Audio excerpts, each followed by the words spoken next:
Nós vamos então falar da palavra de Deus em nome de Jesus. Você sabe que nós temos 4 evangelhos: Mateus, Marcos, Lucas e João. 3 desses evangelhos são considerados sinópticos, porque são evangelhos escritos falando da vida terrena de nosso Senhor Jesus Cristo. E nós temos um evangelho que não fala da vida terrena de Jesus, não fala do seu nascimento, não fala.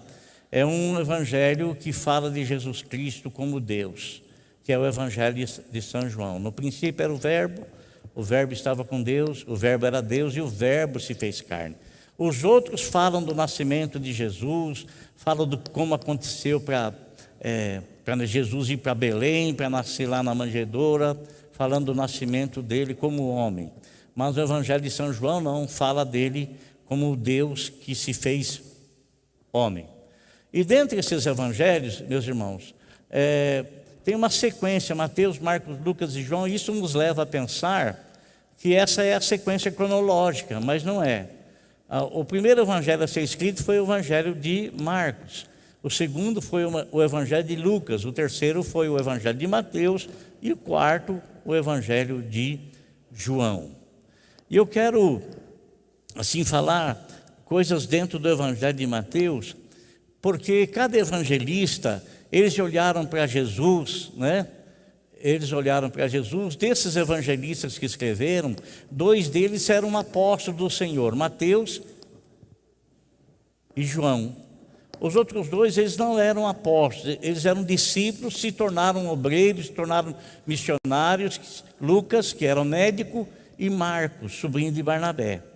Então, esses escreveram o evangelho, e cada um deles, eles escreveram olhando para Jesus de uma forma diferente, olhando para Jesus, e foi chamado a atenção deles para escrever algo específico a respeito do Senhor Jesus. Por exemplo, o evangelho de Lucas, ele olhou para Jesus e ele escreveu lá, Lucas 19:10, que o Senhor Jesus Cristo, ele veio para buscar e salvar o homem que estava perdido. Então, Lucas, ele fala de Jesus como filho do homem, como aquele que veio trazer salvação, como o salvador do homem. O evangelho de Marcos, ele fala de Jesus Cristo, e ele tem uma conotação mais específica, falando das curas que Jesus realizou, né? Ele é o médico por excelência, ele é o médico dos médicos, né? Então, Marcos, ele olhou para Jesus como um médico, escreveu mais a respeito das curas que Jesus realizou e que Jesus realizou e realiza. Como disse, João escreveu a respeito de Jesus como o Filho de Deus, com o Filho de Deus, o batizador com o Espírito Santo. Agora, Mateus, ele escreveu a respeito de Jesus, irmãos, olhando para Jesus, e ele foi chamado a atenção dele, porque ele escreveu aquilo que ele estava ouvindo do Senhor Jesus. Ele estava junto com o Senhor, perto do Senhor. Tanto que, numa determinada ocasião, eles se assentaram no Monte das Oliveiras e eles começaram a questionar o Senhor Jesus Cristo, porque o Senhor Jesus Cristo deu indícios de começar a falar sobre o fim de tudo. E aí então eles despertaram e questionaram o Senhor: mas quando é que isso acontecerá? E Mateus, ele então escreveu a respeito de Jesus como o rei que ascendeu aos céus, mas que voltará para buscar a sua igreja. O arrebatamento não é a segunda vinda do Senhor. O arrebatamento é o arrebatamento da igreja. A igreja, tão somente a igreja. A segunda vinda do Senhor é quando Ele colocará os pés dele aqui nessa terra novamente. Ele virá com a igreja. A igreja virá com Ele. E eu quero falar nessa noite, amados, sobre algo preciosíssimo demais, importantíssimo demais, que está para acontecer, e é algo que a igreja não pode permanecer, não pode estar desapercebida, sem vigiar, sem vigiar. A Bíblia fala que no final dos tempos o amor de muitos esfriará. O amor de muitos esfriará. Você sabe, irmãos, que tudo está sendo preparado para a ascensão do anticristo. A ONU, com a pauta humanista dela, pretende reunir todas as nações e dentre essas nações irá se levantar um único governador.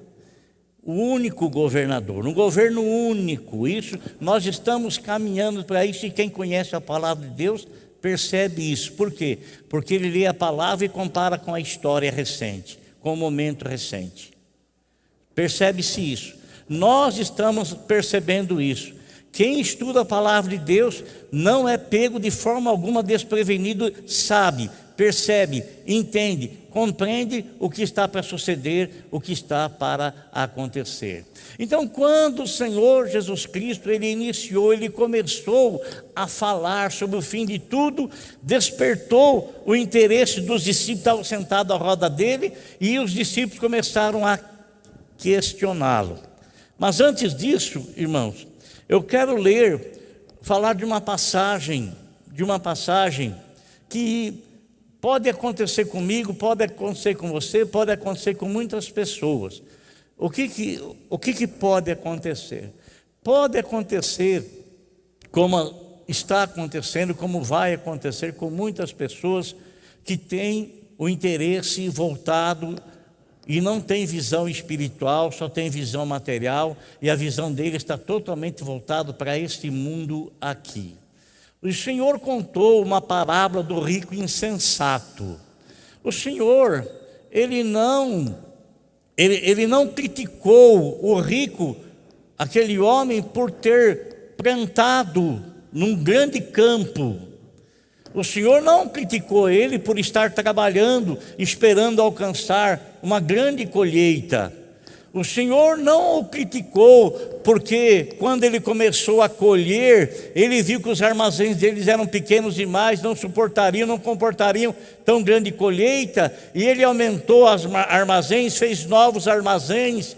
Não, o Senhor não criticou a respeito disso, nada, até porque digno é o trabalhador do seu salário, digno é de colher aquele que planta.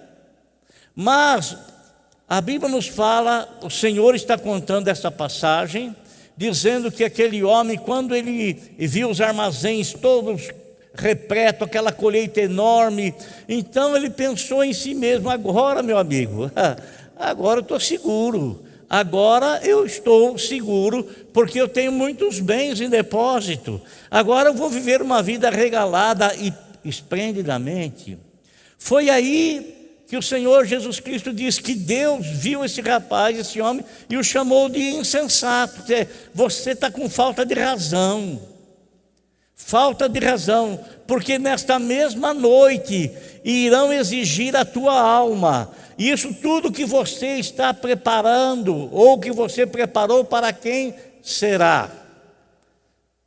O Senhor não o criticou por ser um homem trabalhador, de forma alguma. O Senhor o criticou pela maneira com que ele via a vida, achando que ele iria poder desfrutar de muitas coisas. Ele não estava sendo um homem prudente espiritualmente, ele estava sendo um homem prudente materialmente, buscando conquistar, buscando ter, para que isso lhe trouxesse segurança na terra. Mas ele não iria viver durante muito tempo na terra. Naquela mesma noite, e tudo o que ele preparou, tudo pelo que ele trabalhou, para quem seria?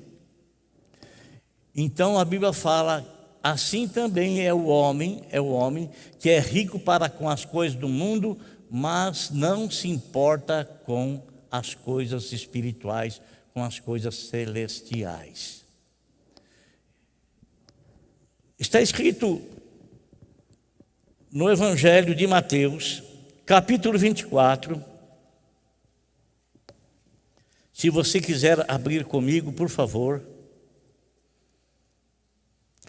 Ou melhor, capítulo 25, versículo de número 13. Está escrito assim: portanto, vigiem, porque vocês não sabem o dia,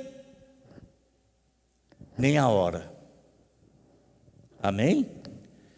Vocês não sabem o dia, nem a hora. O Senhor contou uma parábola a respeito de um homem prudente. Nenhum de nós aqui, por mais simples que seja a nossa casa, por mais simples que sejam as coisas que nós temos, nenhum de nós dorme com as nossas portas abertas, as portas das nossas casas abertas, nenhum de nós. Nenhum de nós deixa o portão da nossa residência aberto, convidando quem quiser entrar para entrar, porta aberta. Ninguém faz isso. Por mais simples que somos, por mais simples, por mais humildes que sejam as coisas que nós temos, nós trancamos. Por quê? Porque sempre haverá alguém com a intenção má de nos roubar, de roubar. E nosso Senhor Jesus Cristo, Ele fez um alerta para nós. Olha, se você soubesse a que horas que o ladrão vem para roubar a sua residência, veio para roubar a sua casa, o que é que você iria fazer? Você iria deixar tudo aberto, convidando-o para entrar? Ou você ia vigiar, iria trancar tudo, iria ficar de soslaio, né? Observando os movimentos, analisando, vendo, apreensivo, mas vigilante. Vigilante, porque quando o inimigo viesse, o ladrão viesse e olhasse, ele ia perceber que você está vigiando e ele não iria ter acesso. Por quê? Porque você está vigiando. Ele não iria conseguir te roubar. Por quê? Porque você está vigilante. Nosso Senhor Jesus Cristo, amado, Ele está falando das nossas riquezas espirituais.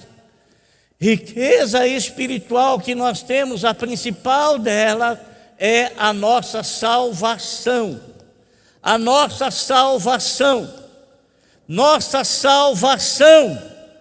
Nossa salvação é o principal tesouro que um homem aqui dessa terra pode obter, pode ter a nossa salvação. A nossa salvação, ela não nos advém da terra, porque ela não é da terra. A nossa salvação nos advém do céu, porque ela foi planejada no céu pela Trindade augusta e soberana, e essa Trindade se manifestou através da pessoa do Senhor Jesus Cristo, o Filho unigênito, que vê essa vontade da Trindade se manifestou na pessoa de nosso Senhor Jesus Cristo, o Filho unigênito, que veio aqui a esse mundo, veio aqui a esta terra, trazer para nós coisas que nós não iríamos ter e alcançar aqui nesse mundo, porque a salvação não é deste mundo, a salvação ela é celestial. Jesus nos trouxe dos céus, é a coisa mais preciosa que nós temos. E nós não podemos imaginar, podemos pensar que uma vez salvo, nós jamais iremos perder a salvação. Se assim fosse, eu não precisaria vigiar. Se assim fosse, eu não precisaria conduzir a minha vida em conformidade com aquilo que a palavra de Deus nos diz. Então, no dia em que o Senhor estava no Monte das Oliveiras e Ele começou a falar a respeito do fim, os discípulos à volta questionaram: quando é que isto vai acontecer? Quando é que vai acontecer o arrebatamento? Guarda uma coisa: arrebatamento é algo, segunda vinda é outra coisa totalmente diferente. Amém? Então, no capítulo de número 24, e Mateus, ele escrevendo a respeito de Jesus como um rei que ascendeu aos céus e que voltará para buscar a sua igreja, ele escreveu 3 capítulos daquilo que o Senhor Jesus Cristo falou. Não foi algo que ele recebeu, nada assim como Lucas escreveu aquilo que ele ouviu dos apóstolos, como Marcos escreveu aquilo que ele ouviu dos apóstolos. Não. Mateus, ele recebeu da própria boca do Senhor. O Senhor estava falando e ele, consequentemente, posterior a isso, ele foi escrevendo, trazendo a memória. Então, está escrito no capítulo 24 de Mateus, houve um questionamento da parte dos discípulos do Senhor, dos apóstolos, daqueles que se tornariam apóstolos do Senhor.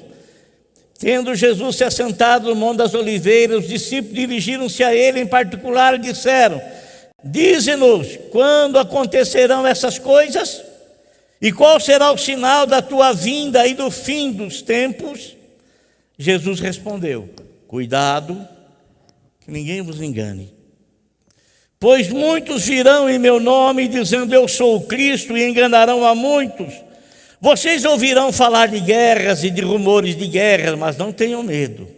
É necessário que tais coisas aconteçam, mas ainda não é o fim. Nação se levantará contra nação, reino contra reino, haverá fomes, terremotos em vários lugares. Tudo isso será o início das dores. Então eles os entregarão para serem perseguidos e condenados à morte, e vocês serão odiados por todas as nações por minha causa. Naquele tempo muitos ficarão escandalizados e odiarão uns aos outros, e numerosos falsos profetas surgirão e enganarão a muitos. Devido ao aumento da maldade, o amor de muitos esfriará, mas aquele que perseverar até o fim será salvo. Amém? Aquele que perseverar até o fim, este será salvo. Glória a Deus.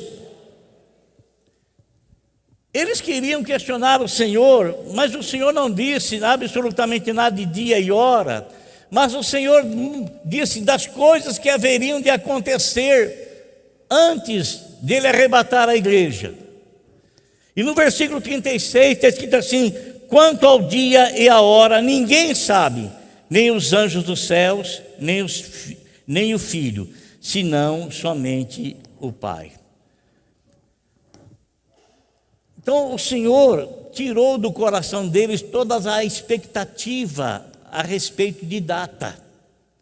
Quando isso vai acontecer? Quero lembrar para você que a Bíblia fala que um dia para o Senhor é como 1000 anos, e 1000 anos como um único dia. Porque Deus, ele não vive debaixo do tempo, ele vive na eternidade, né? Nós é que vivemos debaixo do tempo, ele não. Então, quando ele foi questionado, irmãos, ele disse para eles ficarem apercebidos, porque haveriam sinais que trariam alerta. Irmão, fome tem há muito tempo, terremotos têm acontecido muito tempo, guerras têm acontecido muitas guerras. Era o princípio das dores, quer dizer, as dores elas vão aumentar, Mas o Senhor disse que não é para eles ficarem preocupados, não era para eles ficarem apavorados, não, porque o que o Senhor estava reservando para eles, né, era algo extraordinário, era algo maravilhoso. E ele fala em João capítulo 14, versículo de número 3, ele diz o seguinte, que ele iria ascender aos céus, e quando ele fosse e preparasse o lugar tudo lá em cima, então ele voltaria e nos levaria para ele mesmo. Todos nós sabemos que o Senhor Jesus Cristo, depois de ele ter ressuscitado entre os mortos, ele andou 40 dias na terra, e depois então ele foi assunto aos céus, ascendeu aos céus. E a Bíblia nos fala que ele foi preparar lugar para a igreja, está preparando as bodas para a igreja, para o casamento, para a união do cabeça com o corpo, cabeça que é Cristo e o corpo que é a igreja. Mas o Senhor não disse a eles o dia e a hora. Eu quero crer que ele estava falando ali como um homem humano, mas não como Deus, porque Deus sabe todas as coisas. Ele, como Deus, ele sabia tudo, então ele não estava falando como Deus, estava falando como homem. E ele disse que nem os anjos do céu sabem, nem o Filho, somente o Pai sabe a data da volta do Senhor. Mas no decorrer do tempo, meus irmãos, lá no começo, Paulo falou sobre isso, Pedro falou sobre isso. No decorrer dos tempos, da história da igreja, nós percebemos que muitos pregadores ungidos pelo Senhor falaram sobre isso com autoridade, mas que no final dos tempos muitos não falariam sobre isso, porque não anunciariam isso,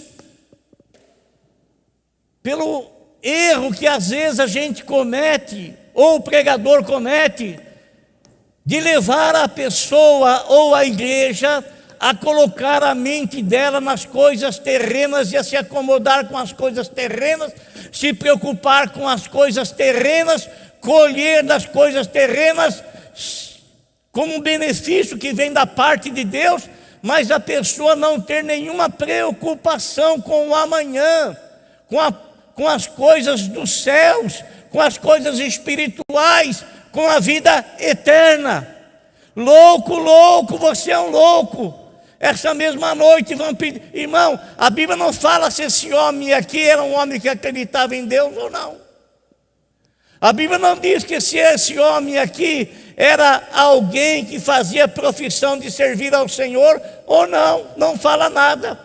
Diz apenas que ele foi um homem louco porque ele concentrou-se tão somente nas coisas terrenas que sabemos nós são ilusórias e são passageiras. E ele não teve nenhuma preocupação de se preparar para se encontrar com Deus. Não havia erro nenhum em ele ter o fruto do trabalho dele.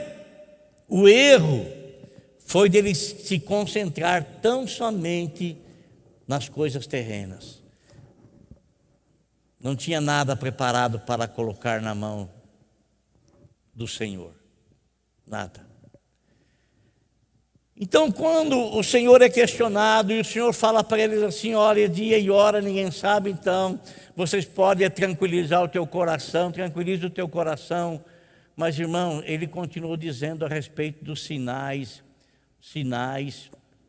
que estão para acontecer e estão acontecendo e que é para nós ficarmos apercebidos.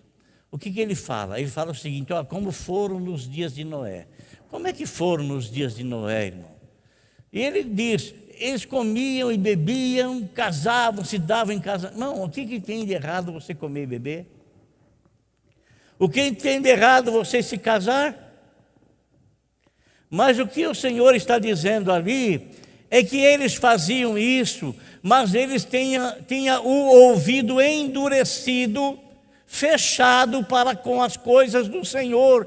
Eles não queriam saber da orientação do Senhor, não tinham nenhuma preocupação com as orientações de Deus, muito embora naquela época, naquele tempo, não havia absolutamente nada escrito, nada. Mas o Senhor levantou um luzeiro, o Senhor levantou uma luz, e quando se levanta uma luz, é para iluminar as trevas. E quem foi que o Senhor levantou? Foi um homem chamado Noé. O luzeiro daquela época, a luz daquela época, alguém ungido pelo Senhor que tinha recebido uma palavra de salvação para pregar para aquele povo, apontando esta salvação para a obediência daquilo que o Senhor havia instruído Noé a fazer, que era a construção de uma arca. A construção de uma arca. Ele não estava construindo a arca, amado irmão, sem propósito. É bem verdade, irmão, que quando ele começa a construir a arca, e as pessoas começam a ver a construção da arca, logicamente, aquela construção enorme, aquele barco enorme, começou a chamar a atenção do povo, da população. Começou a chamar, amado, começou a chamar a atenção, e alguém questionava, mas por que você está fazendo essa arca? Porque o Senhor me deu uma revelação. O Senhor, Ele vai destruir a raça humana através do dilúvio, porque Ele não suporta mais.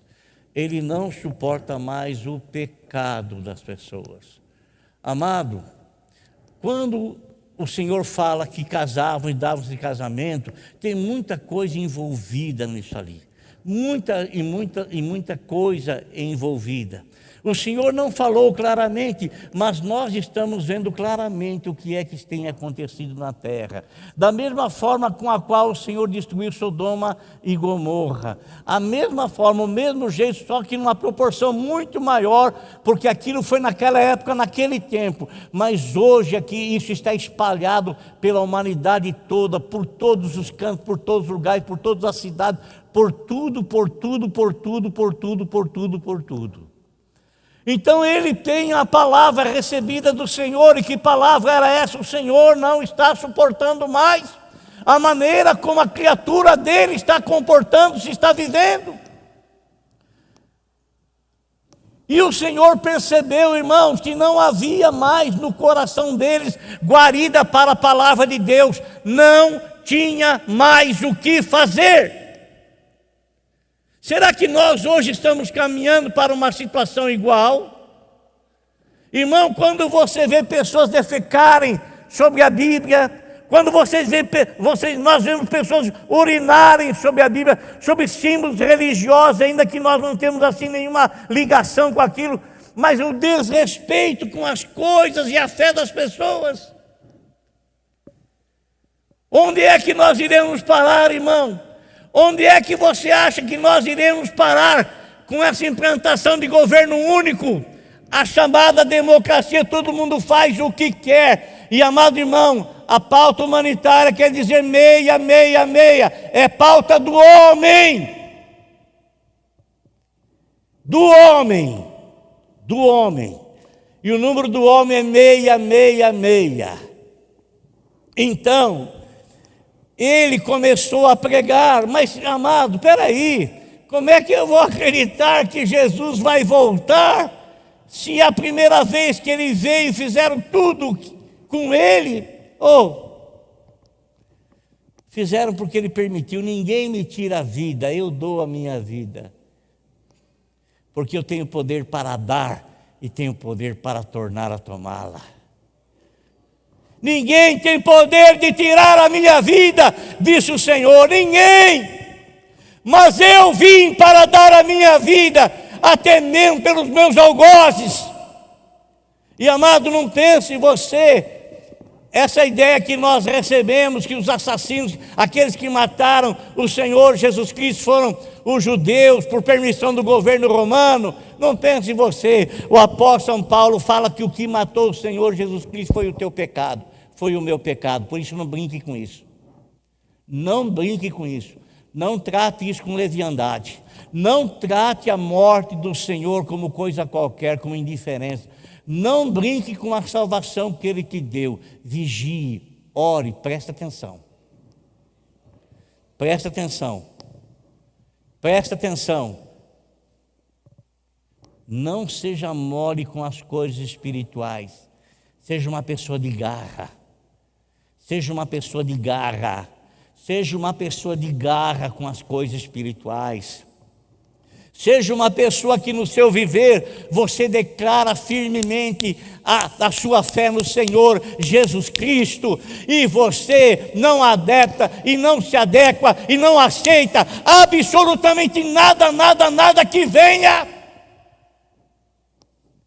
a diminuir o que Ele fez por você, o que Ele fez pelo homem.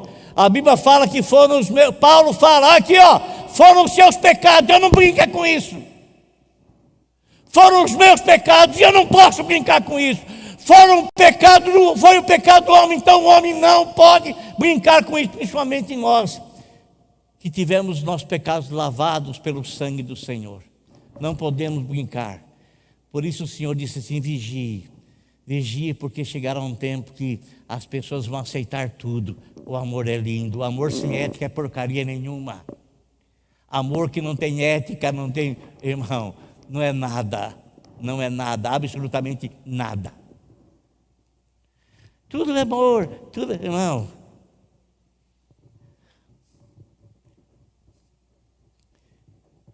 Quando não há ética no amor, não tem validade nenhuma. Pode a pessoa, coisa humana, coisa do homem, mas não tem nenhum carimbo de aprovação da palavra do Senhor e nem do Espírito Santo de Deus. Então, irmãos, Noé, ele começa a pregar, mas ele fala lá a respeito do dilúvio, mas o dilúvio é loucura, irmão. É loucura o dilúvio. Por que é dilúvio? É loucura. E por que as pessoas não conseguiram acreditar na mensagem de Noé? Está escrito no capítulo 2, versículos 5 e 6 de Gênesis, essa palavra assim. Diz que não havia ainda nenhuma planta no campo da terra, pois nenhuma erva do campo tinha ainda brotado, porque o Senhor Deus não tinha feito chover sobre a terra. Deus não tinha mandado água ainda sobre a terra. Como é que o Noé vai cair água do céu? Nada, irmão. O que tinha na verdade é um vapor que subia da terra e regava a terra, mas não havia chovido ainda. Consequentemente, você acha que foi simples para o povo acreditar que ia cair água dos céus? Você acha que é simples acreditar que Jesus vai voltar? Você acha? A pessoa pode acreditar em muitas coisas, pode acreditar que Jesus cura, pode acreditar, mas ela tem dificuldade maior para acreditar na volta do Senhor, e maior dificuldade ela tem ainda para acreditar que o nosso Senhor, na sua lealdade e na sua fidelidade, foi preparar moradas celestiais para nós, vai nos tirar daqui. Mas você não, eu não, nós cremos. E quando nós cremos, o Espírito Santo testemunha no nosso coração. Essa é a verdade. Essa é a verdade. Amado, ele aqui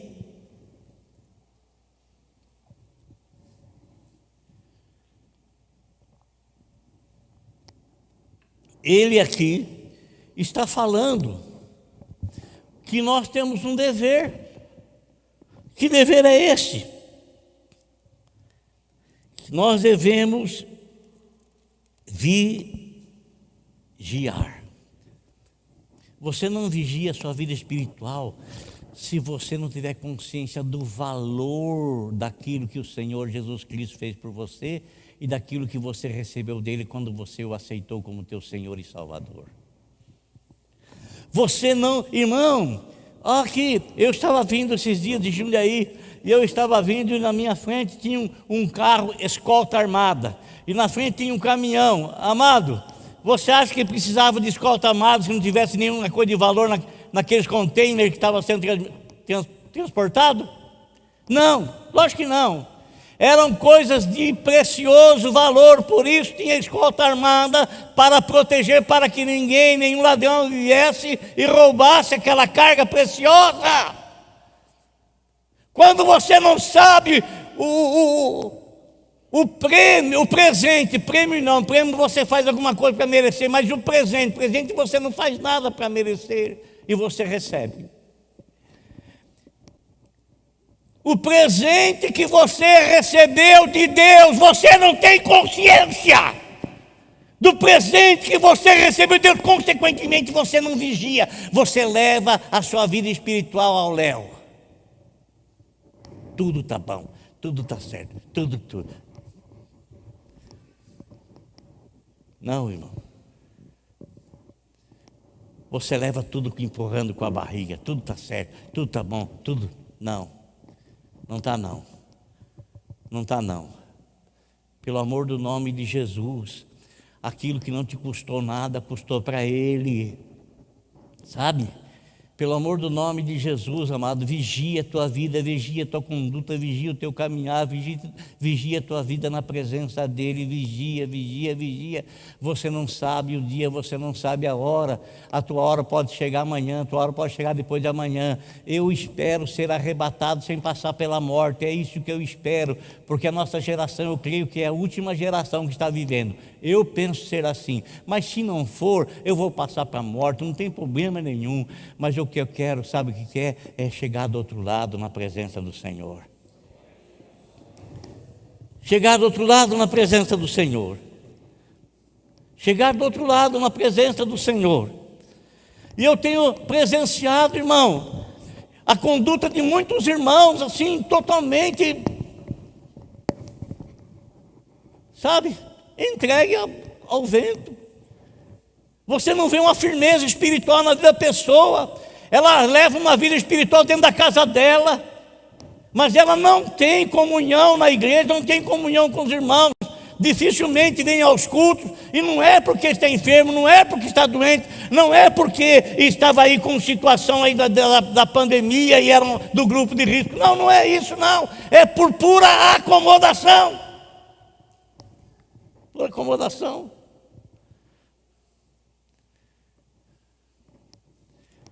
Eu vi uma mensagem linda, mais linda, pregada aqui nesse púlpito aqui, eu ouvi essa mensagem, uma mensagem extraordinária, uma mensagem assim, que me chamou muita atenção. Eu, durante todos esses anos de pregador que eu tenho, eu já ouvi muita mensagem. Eu participava e muitos irmãos que junto conosco, no seminário Labaredas de Fogo em Belo Horizonte, pastor Jerônimo, ele trazia pregadores extraordinários, cada mensagem magnífica, maravilhosa, como Deus usava aqueles homens. Muitos ainda são usados, né? Outros infelizmente já partiram, né? E eu me lembro um pregador, ele todo ano ele era dos Estados Unidos, americano. Não me recordo o nome dele. Ele era um senhor alto, cabelos grisalhos. Ele trazia cada mensagem, enchia a nossa alma, enchia o nosso espírito. Que coisa mais linda! Como é que Deus usava, como é que Deus dava sabedoria para ele, né? Tinha o Miles Monroe, lá das Bahamas, ele vinha e pregava cada mensagem extraordinária. Pastor Joaquim Cantagalli também, cada mensagem, pastor Jerônimo, cada mensagem, pastor Antônio Genaro, cada mensagem linda que a gente ouvia, irmão, cada mensagem extraordinária. Mas eu ouvi uma mensagem aqui que eu nunca tinha ouvido, e aquilo me chamou a atenção, que muitas vezes nós, sem nos apercebermos, nós vamos nos tornando negligentes com as coisas do Senhor. Negligentes com as coisas do Senhor. Negligentes com as coisas, a gente passa a centralizar mais nas coisas terrenas, mais nas nossas distrações, mais assim nas coisas terrenas, do que no guardar, no proteger, no estar envolvido com as coisas de Deus, estar envolvido com as coisas espirituais, estar envolvido com o Senhor, estar envolvido com Deus. Então, irmãos, Mateus 24, 39 fala assim, olha: e eles nada perceberam, até que veio o dilúvio e os levou a todos. Assim acontecerá na vinda do Filho do Homem. Eles estavam totalmente distraídos, irmão, não é época da igreja estar distraída, nunca foi, mas principalmente hoje, não é época de nós estarmos distraídos com as coisas desse mundo, não é época. Isso quer dizer que eu não posso passear? Nada disso, irmão, nada disso. Eu quero dizer para você, amado, que o Senhor tem que ter prioridade na sua vida, tem que ser a sua prioridade. Eles estavam se esbaldando, fazendo tudo, mas eles não tinham ouvido para ouvir a mensagem que Noé estava pregando.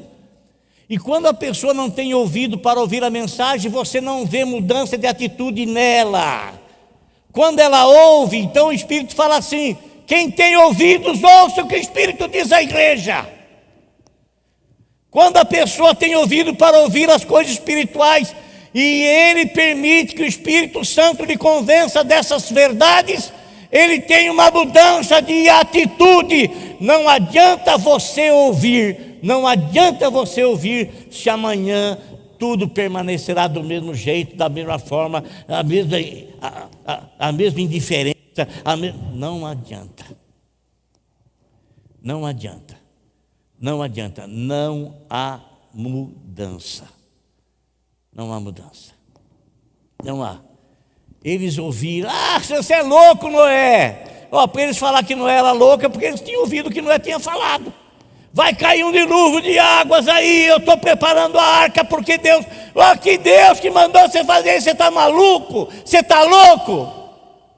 Que negócio é de você falar que eu tenho que colocar minha vida diante de Deus, acertar minha vida diante de Deus? Que negócio é de falar de santidade? Que negócio é esse? Esse é o negócio do Espírito Santo, do Espírito de Deus, que está aqui no nosso meio, enviado pelo Senhor Jesus Cristo, enviado por Deus, através do pedido de nosso Senhor Jesus Cristo, para santificar a igreja, para adorná-la, para que o noivo a receba,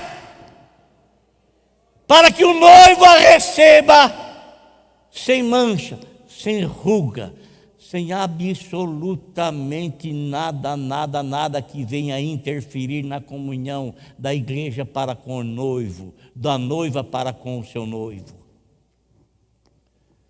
Nada.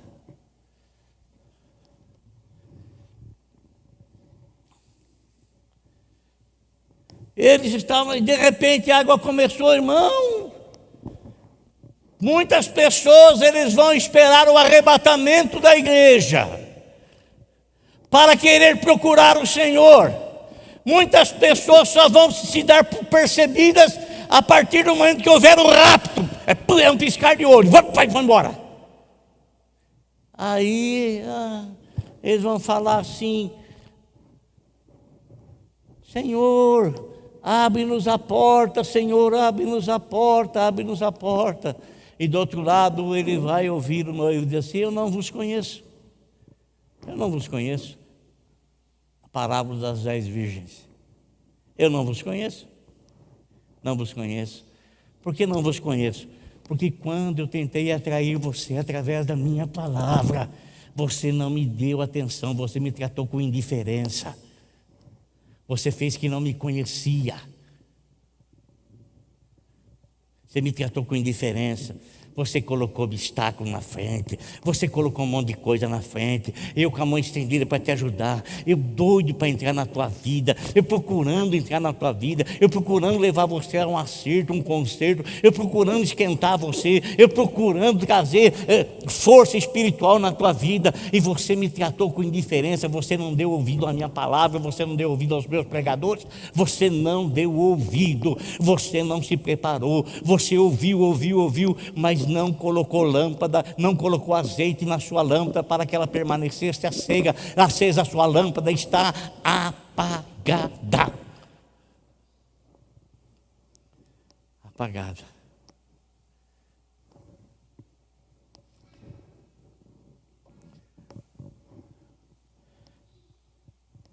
Quando as águas começam a cair e subir dos abismos também, e eles começam a perceber: espera aí, eu acho que aquele cara não estava louco não, eu acho que aquilo que ele falava era verdadeiro.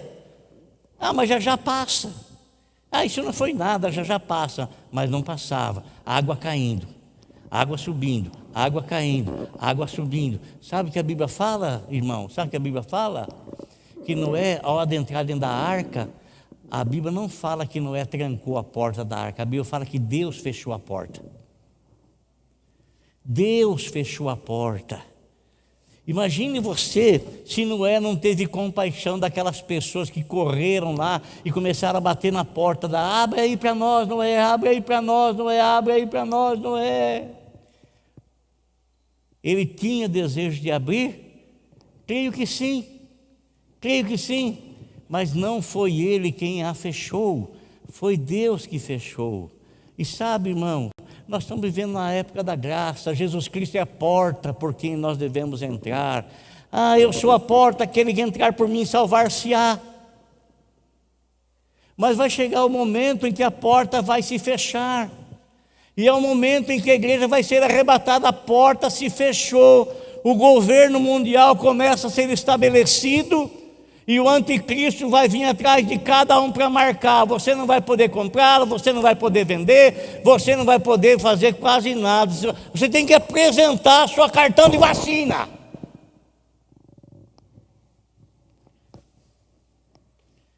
Senão você não tem acesso à igreja. Lá no Pernambuco, o membro não pode entrar na igreja por ordem do governador se ele não tiver o cartão de vacina. Tolheu a liberdade das pessoas, subjugou as pessoas. O anticristo governando, você vai receber a marca dele. Então, uma coisa muito semelhante está acontecendo aí, né? Você não vai poder comprar nem vender, não vai poder fazer absolutamente nada. E você, ou aquelas pessoas que conheciam ao Senhor e não se aprontaram, não colocaram azeite na lâmpada, não foram levadas com o Senhor, eles vão querer comprar, mas para comprar vai ter que ter a marca, vai ter que ter creio eu que vai ter um leitor óptico, onde você vai colocar lá e vai ler, dá ele na testa, vai ler se esse pode comprar. Então entra no mercado para comprar, então entra no banco para sacar dinheiro, então faça isso, faça aquilo. Acesso tudo marcado. Aí a pessoa, ele vai lembrar da marca, aquele desviado vai lembrar da marca, vai lembrar da indiferença com a qual ele tratou o Senhor. Ele vai perceber que a igreja foi raptada, né? Porque vai ser uma coisa mundial. Vai ver uma notícia, vai se espalhar essa notícia, e aqueles crentes que se desviaram e ficaram aqui vão saber disso. Então o que eles vão fazer? Eles não vão querer aceitar a marca. Então você é um rebelde, você não vai negar Jesus, você não vai querer aceitar a marca? Não. Então você vai pagar com a própria vida, vão tirar a vida dessa pessoa. Por quê? Porque hoje é de graça. Quem deu a vida por nós, quem pagou foi Jesus. Foi Jesus, hoje é de graça. Hoje a porta está aberta, é a porta da graça. Você adentra, é de graça. A salvação é de graça. A porta ainda continua aberta, mas no arrebatamento da igreja fechou-se a porta. Abre aí, Senhor, eu não te conheço. Noé, abre aí a porta, Noé. Bem que eu gostaria, mas não está no meu poder abrir, foi o Senhor que fechou. Você acha que eu falo isso com satisfação? Não, mas eu estou falando com autoridade, irmão. Estou falando com a autoridade que Deus está me dando, e isso não é à toa, mas é para chamar a nossa atenção concernente às coisas que estão para acontecer, e que nós devemos modificar a nossa maneira de viver e de levar a nossa vida perante o Senhor, e nós devemos trazer mais seriedade na nossa conduta, termos uma vida espiritual regada pelo Espírito Santo. Regada pelo Espírito Santo. Mas isso vai demorar, será? Mas isso está longe de acontecer, será? Será? Prepara-te para te encontrares com o Senhor teu Deus. Amém? Glória a Deus. Eu vou encerrar aqui, em nome de Jesus, para que a gente possa então